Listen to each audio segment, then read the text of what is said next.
சிந்தாமணிக்கு ஒரு சரியான ஆப்பு நம்ம மீனா வைக்கணும் அப்படின்னு சொல்லி யாரெல்லாம் நினைக்கிறீங்களோ அவங்களாம் நம்ம வீடியோக்கு லைக் பண்ணிக்கோங்க. ஆமாங்க, சிந்தாமணிக்கு ஒரு சரியான பாடம் கத்துக் கொடுக்கறதுக்கு நம்ம மீனா தயாராகிட்டாங்க அப்படின்னு சொல்லலாம். இப்போ வீட்டுல நடக்கிற பிரச்சனை எல்லாத்தையும் பார்த்து மீனாவுக்கு ஒரு விஷயம் தெளிவா தெரிஞ்சிருச்சு. இந்த பிரச்சனைக்கெல்லாம் காரணம் சிந்தாமணி தான் அப்படின்னு சொல்லிட்டு இப்போ நேர சிந்தாமணியை பாக்குறதுக்காக நம்ம மீனா போறாங்க. அங்க என்ன நடக்குது அப்படின்னு பாத்தீங்கன்னா, சிந்தாமணி எல்லா உண்மையும் சொல்றாங்க. நான் ஏன் இப்படி பண்ணேன், என்னோட நோக்கம் என்ன அப்படின்னு சொல்லிட்டு எல்லா விஷயத்தையும் மீனா கிட்ட புட்டு புட்டு வைக்கிறாங்க.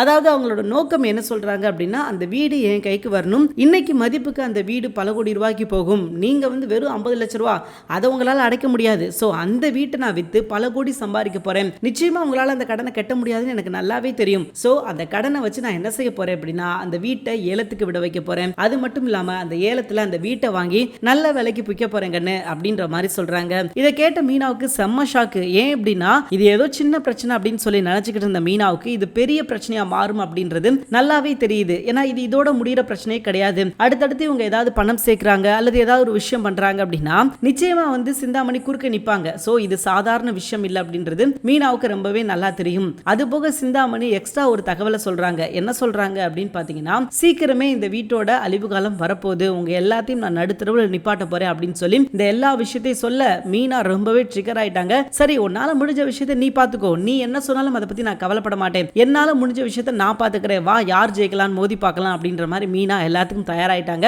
சோ சிந்தாமணியும் ஆல்ரெடி எல்லாத்துக்கும் தயாரா தான் இருக்காங்கன்னு வச்சுக்கோங்களேன். ஏன் அப்படின்னா சிந்தாமணிக்கு நல்லாவே தெரியும் இந்த பிரச்சனை எங்க கொண்டு போய் முடியும், இவங்களால பணம் கட்ட முடியுமா கட்ட முடியாதா அப்படின்றது அவங்களுக்கு நல்லாவே தெரியும். சோ அதனால அவங்க எல்லாத்தையும் திட்டம் போட்டு பிளான் போட்டு எல்லாமே பண்ணிக்கிட்டு இருக்காங்க. அவங்களுக்கு பின்னாடி யார் இருக்கிறா அப்படின்னு கேட்டீங்கன்னா யாருமே கிடையாது.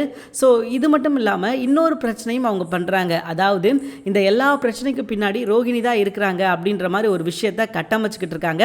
எதற்காக அப்படின்னு பாத்தீங்கன்னா, நாளைக்கு இவங்களுக்கு ஏதாவது ஒரு பிரச்சனை வருது அப்படின்னா நிச்சயமா இவங்க என்ன செய்வாங்கன்னா ரோகிணியை மாட்டி விட்டுட்டு இவங்க எஸ்கேப் ஆயிருவாங்க. அந்த ஒரு விஷயத்துக்காக தான் இவங்க இந்த எல்லா விஷயத்தையும் பண்ணிக்கிட்டு இருக்காங்க. உதாரணத்துக்கு நாளைக்கு இவங்களுக்கே ஒரு பிரச்சனை வருது அப்படின்னா இப்போ ரோகிணி கிட்ட அவங்க என்ன சொல்றாங்க, இந்த பிரச்சனை எல்லாம் நான் ஏன் பண்றேன் தெரியுமா, உனக்காக தான் பண்றேன், நீ நல்லா இருக்கணும் அப்படின்றதுக்காக தான் பண்றேன் அப்படின்ற மாதிரி சொல்றாங்க. சோ இதையும் நம்ம ரோகிணி நம்புறாங்க. அவங்க என்ன சொல்ல வர்றாங்க அப்படின்னா, நான் இப்படி ஒரு பிரச்சனையை கொடுக்குறேன், நீ போய் நம்ம மனோஜை காப்பாத்துற மாதிரி காப்பாத்து, சோ மனோஜ் உன் மேல ஆட்டோமேட்டிக்கா மறுபடியும் லவ் பண்ண ஆரம்பிச்சிருவான், நீங்க ரெண்டு பேரும் சேர்ந்துருங்க, இந்த வீட்டை விட்டு காலி பண்ணி வெளியே போயிருங்க, அதுக்கப்புறம் அந்த கடனை அவங்களால அடைக்க முடியாது, சோ அந்த வீடு எனக்கு கிடைச்சிரும், உங்களுக்கு தேவையான அமௌண்ட்டை நான் செட்டில் பண்ணிடுறேன், நீங்க சந்தோஷமா இருங்க அப்படின்ற மாதிரி ஒரு கேவலமான ஒரு திட்டம் போட்டிருக்காங்க இல்லையா. அந்த திட்டத்துக்கு தான் நம்ம ரோகிணியையும் அவங்க அடிக்கலா பயன்படுத்திக்கிறாங்க. சோ அதுல அவங்களுக்கு என்ன சந்தோஷம் அப்படின்னு பாத்தீங்கன்னா, நிச்சயமா இந்த திட்டத்துல ஒருவேளை ஏதாவது ஒரு பிரச்சனை நடந்தது, இவங்க தான் எல்லா பிரச்சனைக்கு காரணம் அப்படின்னு சொல்லி தெரிய வந்துச்சுன்னா அந்நேரம் ரோகிணியை கோர்த்து விட்டு அவங்க எஸ்கேப் ஆயிடுவாங்க. எனக்கு இந்த பிரச்சனைக்கு எந்த சம்மதமும் கிடையாது,